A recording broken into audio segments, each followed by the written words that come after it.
आदाब। मैं अविनाश अपने ई प्लान परिवार की ओर से आज आपके लिए एक बहुत ही अनोखी चीज लेके आया हूं, जिसका मुझे लगता है कि आप सबको बहुत ही बेसब्री से इंतजार था।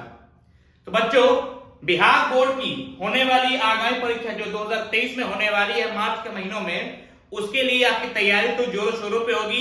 बट उससे पहले मैं चाहूंगा कि एक बारी आप इधर भी देख लें, आपके सब्जेक्ट कौन कौन से हैं और वो कितने प्रतिशत आने वाले हैं आपके एग्जामिनेशन में। एक बार वो ध्यान से देख लीजिए। सबसे ऊपर आप देख पा रहे हैं इंग्लिश, अंग्रेजी भाषा, जिसका सबसे ज्यादा रेशियो है 60%, और उसमें भी आपको आएंगे ऑब्जेक्टिव सवाल। 60 सवालों की श्रृंखला होगी, जिसमें आपको सिर्फ 50 पे गौर करना है। उस पर आता है हिंदी पे। हिंदी का भी रेशियो आप देख पा रहे हैं 60%। उसके बाद आप देख पा रहे हैं मैथ, गणित, उसका भी देखते हैं योगदान 60% ही है। उसके बाद आता है हमारे विज्ञान और समाज विज्ञान।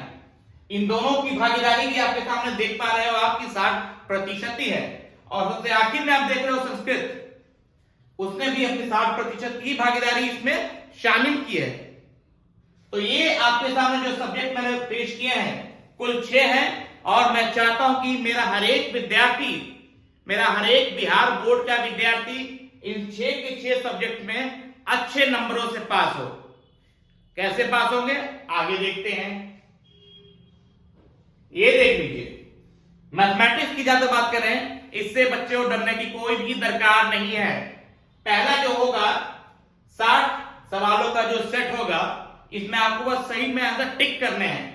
60 में ही नहीं करना है, 60 में सिर्फ 50 पे आपको टिक करने हैं। 50 पे टिक कर दिए तो 50 × 1, जो कि एक सवाल होगा 1 नंबर का। तो वैसे 50 सवाल होंगे आपके सामने, तो 50 × 1 आपके हो जाएंगे पूरी 50 नंबर। उसके बाद थोड़ा नीचे आते हैं, देखते हैं शॉर्ट आंसर टाइप क्वेश्चन, जिसमें आप देखोगे थोड़े बहुत जटिल सवाल होंगे, जिसको आपको सॉल्व करने में 1 या 2 मिनट लग जाएंगे।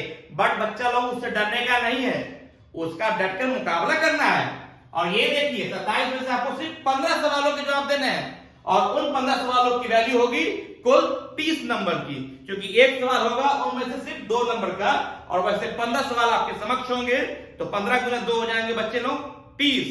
तो पहले आपके पास आ गए 50, अब आ गए 30, तो कुल हो गए 80।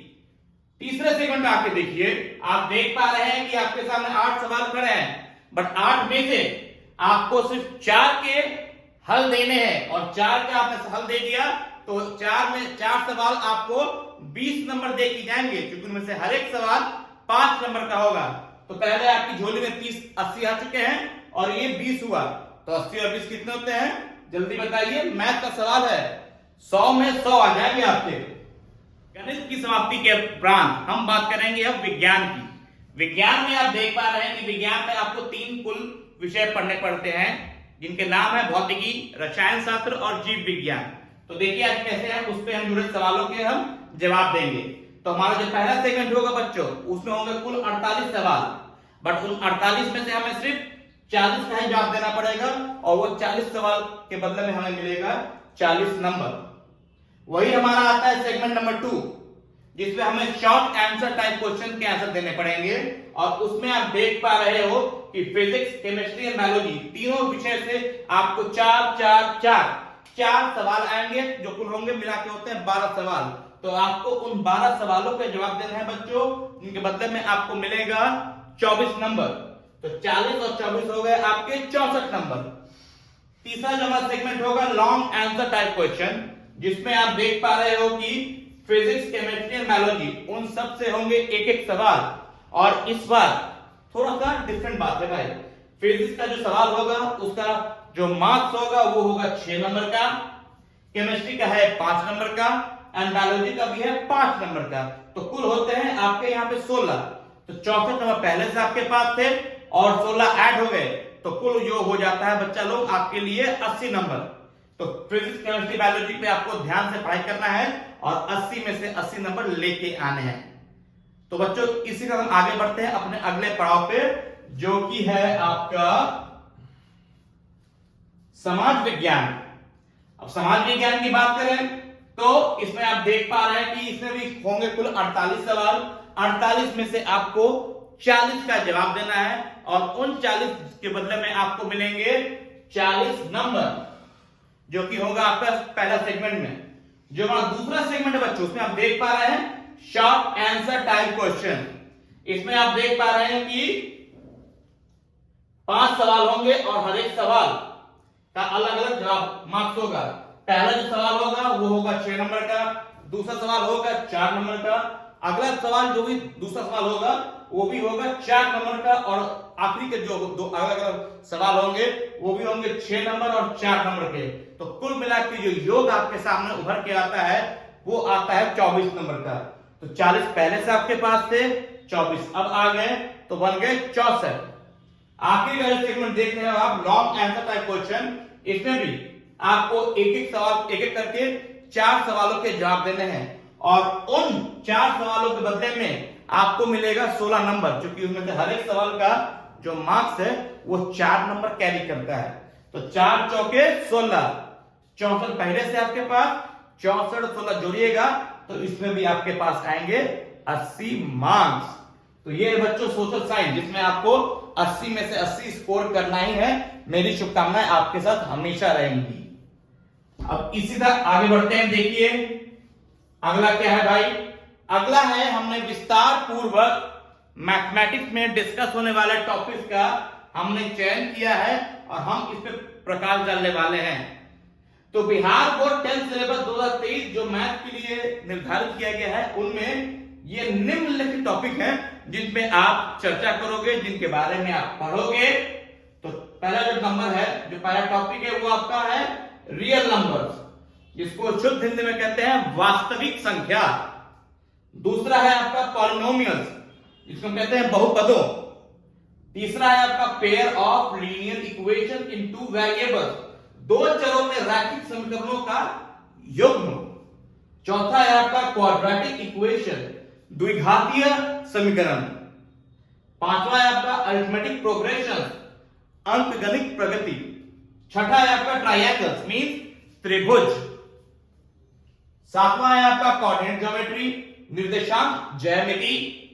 आठवां है आपका इंट्रोडक्शन टू ट्रिग्नोमेट्री, त्रिकोणमिति का परिचय। सम एप्लीकेशन ऑफ ट्रिग्नोमेट्री, त्रिकोणमिति के कुछ अनुप्रयोग। 10वां है आपका सर्कल्स मींस वृत्त। 11वां है आपका कंस्ट्रक्शन, जो कि कंस्ट्रक्शन ही लिखा हुआ है। 12वां है आपका एरियाज रिलेटेड टू सर्कल्स, वृत्त से संबंधित क्षेत्र। 13वां है आपका सरफेस एरियाज एंड वॉल्यूम, भूतल क्षेत्र और आयतन। 14वां है आपका स्टैटिस्टिक्स मींस आंकड़े। एंड 15वां है आपका प्रोबेबिलिटी मींस प्रायिकता। ये जो 15 टॉपिक आपके समक्ष है, आपको इनको कंठस्थ कर लेना है और निरंतर और नियमित रूप से इसका अभ्यास करते रहना है बच्चों। आगे देखते हैं क्या है भाई आपके लिए। अब हम देखते हैं साइंस का।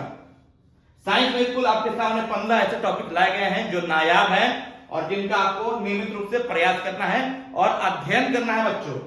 पहला जो टॉपिक है वो है केमिकल रिएक्शंस एंड इक्वेशन, रासायनिक प्रतिक्रियाएं और समीकरण। एसिड्स, बेसिस एंड सॉल्ट, अम्ल, क्षार और लवण। तीसरा है आपका मेटल्स एंड नॉन मेटल्स, धातु और अधातु। चौथा है आपका carbon and its compound means carbon और उसके यौगिक। पांचवा है आपका पीरियोडिक क्लासिफिकेशन ऑफ एलिमेंट, तत्वों का आवधिक वर्गीकरण। छठा है आपका लाइफ प्रोसेस, जैव प्रक्रम। सातवां है आपका कंट्रोल एंड कोऑर्डिनेशन, नियंत्रण और समन्वय। आठवां है आपका हाउ डू ऑर्गेनिज्म रिप्रोड्यूस, जीव कैसे प्रजनन करते हैं। नाइन्थ है आपका हेरिडिटी एंड इवोल्यूशन, आनुवंशिकता और जैव विकास। 10वां है आपका लाइट रिफ्लेक्शन एंड रिफ्रैक्शन, प्रकाश परावर्तन और अपवर्तन। 11वां है आपका human eye and colourful world, मानव नेत्र एवं रंग बिरंगी दुनिया। 12वां है आपका जिससे हम लोग अच्छी तरीके से वाकिफ हैं वो है इलेक्ट्रिसिटी, विद्युत, चपला, दामिनी, जो भी आप कह लो। 13वां है आपका magnetic effect of electric current, विद्युत धारा का चुंबकीय प्रभाव। 14वां है आपका सोर्सेज ऑफ एनर्जी, ऊर्जा के स्रोत। 15वां है आपका आवर इन्वायरमेंट, हमारा पर्यावरण। आपने देखा कि मैंने आपको साइंस के 2023 के सिलेबस में 15 के 15 इंपॉर्टेंट विषयों की जानकारी दी, बट इतना ही नहीं है बच्चों। अब आप देख लीजिए कि ये जो जानकारी मैंने आपको दी है वो किस श्रेणी में श्रेणीबद्ध है। पहला देख लीजिए 1 से लेके 5 तक ये जो पॉइंट है ये आपके कवर होंगे केमिस्ट्री में, रसायन शास्त्र में कवर होंगे। उसके बाद 6 से लेके 9 तक जो आप देख रहे हैं इसको हम पढ़ेंगे जीव विज्ञान में, और 9 के उपरांत 10, 11, 12, 13, 14, 15 ये 15 जो विषय हैं ये आप पढ़ोगे अपने भौतिकी शास्त्र में। तो इन तीनों साइंसों का हमने यहां पे विभाजन कर रखा है, और मैं ये नहीं चाहता था कि मेरे बच्चे किसी भी रूप से इससे वंचित रहें। तो अगर मैं गलत नहीं हूं तो आपने ये सारे पॉइंट देख लिए हैं और ये किस श्रेणी में आते हैं आपने ये भी देख लिया है। अब हम आपका टाइम वेस्ट ना करते हुए हम आगे बढ़ेंगे और अगले पॉइंट पे चर्चा करेंगे। हम चर्चा करेंगे बच्चों सामाजिक विज्ञान पे, जो कि आपके सिलेबस का बहुत ही महत्वपूर्ण अंग भी है। आप देख सकते हैं इसमें जो चैप्टर्स हैं, जो पहला है India resources and utilization, Bharat संसाधन और उपयोग। दूसरा चैप्टर है हमारा कृषि एग्रीकल्चर। तीसरा है हमारा मैन्युफैक्चरिंग इंडस्ट्रीज निर्माण उद्योग। चौथा है हमारा ट्रांसपोर्ट कम्युनिकेशन एंड ट्रेड परिवहन संचार और व्यापार। पांचवा है Bihar agriculture and forest resource, Bihar कृषि और वन संसाधन। छठा है आपका मेथड ऑफ रिलीफ रिप्रेजेंटेशन, राहत प्रतिनिधित्व के तरीके। आप ये 6 चैप्टर देख पा रहे हो, ये 6 चैप्टर आपके कवर्ड होंगे ज्योग्राफी के अंदर में। अब थोड़ा नीचे आइए देखिएगा, नेचुरल डिजास्टर एंड इंट्रोडक्शन, प्राकृतिक आपदा एक परिचय। Natural disaster and management, flood and drought, प्राकृतिक आपदा और प्रबंधन, बाढ़ और सूखा। Natural disaster and management, earthquake and tsunami, प्राकृतिक आपदा और प्रबंधन, भूकंप और सुनामी। लाइफ सेविंग इमरजेंसी मैनेजमेंट, जीवन रक्षक आपातकालीन प्रबंधन। Alternative communication system during disaster, आपदा के दौरान वैकल्पिक संचार प्रणाली।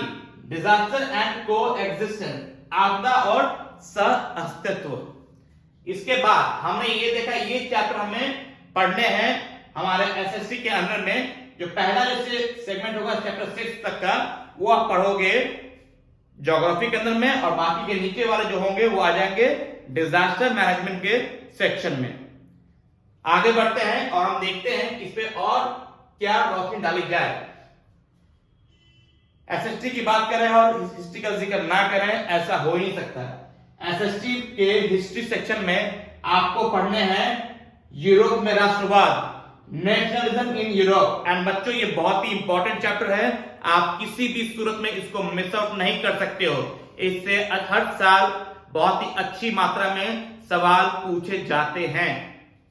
दूसरा है आपका सोशलिज्म एंड कम्युनिज्म, समाजवाद और साम्यवाद।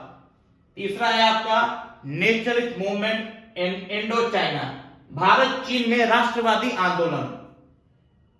भारत में राष्ट्रवाद और कैसे nationalism in India, economy and livelihood, अर्थव्यवस्था और आजीविका।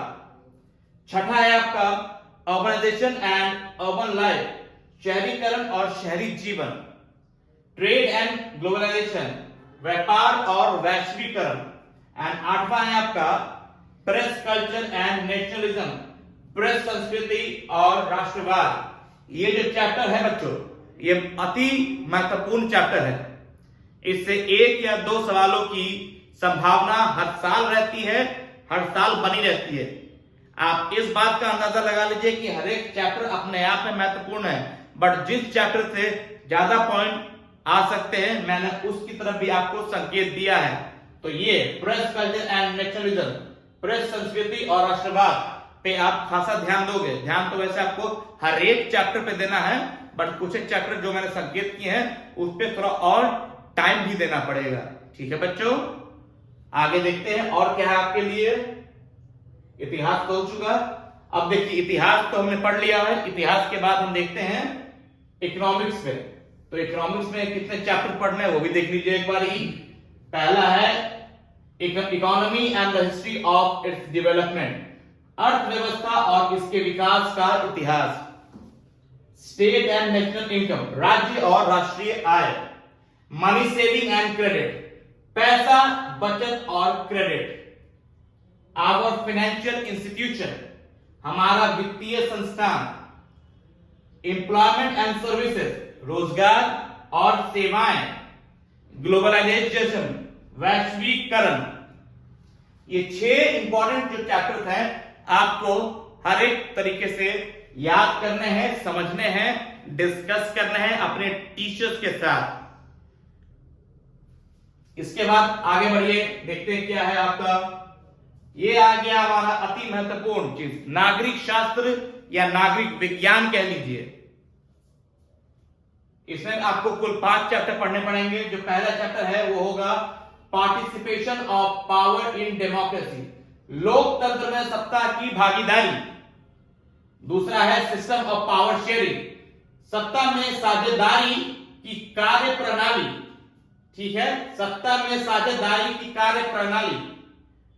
तीसरा है बच्चा लोग आपके लिए competition and concession in democracy, लोकतंत्र में प्रतिस्पर्धा और प्रतियोगिता। और अगर बात करें प्रतियोगिता का तो सबसे बड़ा एग्जांपल होगा चुनाव। उससे बड़ी कोई ना ही कोई प्रतिस्पर्धा है, ना ही कोई प्रतियोगिता है, और वो हमारे लोकतंत्र का सबसे बड़ा एक त्योहार भी है। तो अगर कोई आपसे पूछे कि लोकतंत्र का और हमारे लोकतंत्र का सबसे बड़ा त्योहार कौन सा है, तो प्लीज चुप मत रहिएगा, उदारता पूर्वक जवाब दीजिएगा कि लोकतंत्र का सबसे बड़ा त्योहार है चुनाव। उससे बड़ा कोई फैसला या उससे बड़ा कोई त्योहार, उत्सव हो ही नहीं सकता हमारे भारतवर्ष में। चौथा देखिए आउटकम्स ऑफ डेमोक्रेसी, लोकतंत्र के परिणाम। एंड 5वां है आपका चैलेंजेस ऑफ डेमोक्रेसी, लोकतंत्र की चुनौतियां। तो बच्चों सिविक्स के साथ आपका एसएसटी का चैप्टर का योगदान था वो होता है समाप्त। जो जो मैंने टॉपिक आपको बताया है उनके निर्धारण का तरीका जो मैंने आपको बताया है, समझाया है, मैं ये नहीं बोलूंगा कि आप ये पढ़ के ये छोड़ दो, वो उठा के ये पढ़ लो, आप पास हो जाओगे। विद्यार्थी, आप विद्यार्थियों के लिए मेरा यही सुझाव है कि हर एक टॉपिक को ध्यान से पढ़ें, ध्यान से समझें। कोई भी मुश्किलात आती है तो प्लीज घबराएं नहीं, we are just a call away from you. हमें कॉल करके पूछे, हम आपकी सेवा में हमेशा तत्पर रहेंगे।